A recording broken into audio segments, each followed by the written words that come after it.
வணக்கம் friends, welcome to JC Builders. இந்த வீடியோவில் நம்ம பார்க்க போகிறது காம்பவுண்டு வாலுக்கு இன்டர்லாக் பிரிக்ஸ் வைத்து கட்டிடம் கட்டுவதை இந்த வீடியோவில் பார்க்க போகிறோம். இப்போ தான் நம்முடைய சேனலை நீங்கள் முத பார்க்குறீங்கன்னா சப்ஸ்கிரைப் பண்ணிக்கோங்க. வாங்க வீடியோக்குள்ளே போகலாம். காலம் ஏற்கனவே காங்கிரீட் போட்டு வச்சுருந்தோம். இன்றைக்கி பார்த்திங்கன்னா வாட்டர் க்யூரிங் பண்ணிவிட்டு சிமெண்ட் பால் கூட கொஞ்சம் போல் கலவை கலந்து அது சுவரில் அதாவது காலமில் வாரி அடிச்சிட்டோம் அப்படின்னா நமக்கு கல் வரிசை வைக்கும்போது நல்லா கிரிப்பாக பிடிச்சிக்கிறோம். அடுத்து பார்த்திங்கன்னா கீழே வைக்கிற கல் ஒன்று போல் லெவலுக்காக வைக்கணும்.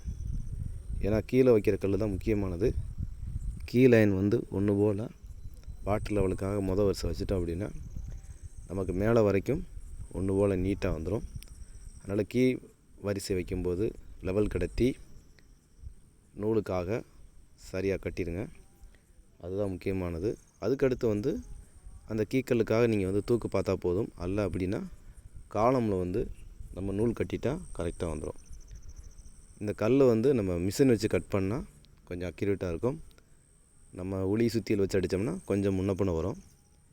மிஷின் வச்சு கட்டிங் மிஷின் வச்சு கட் பண்ணிட்டோம் அப்படின்னா கரெக்டாக நமக்கு எவ்வளோ தேவையோ, என்ன சைஸு தேவையோ, எந்த சைஸில் பீஸ் தேவையோ அதை நம்ம சரியாக எடுத்து ஃபிட் பண்ணுவதற்கு வசதியாக இருக்கும்.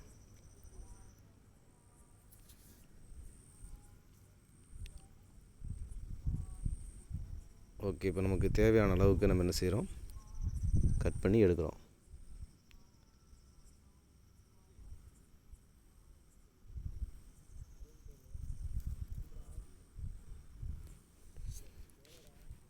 ஓகே,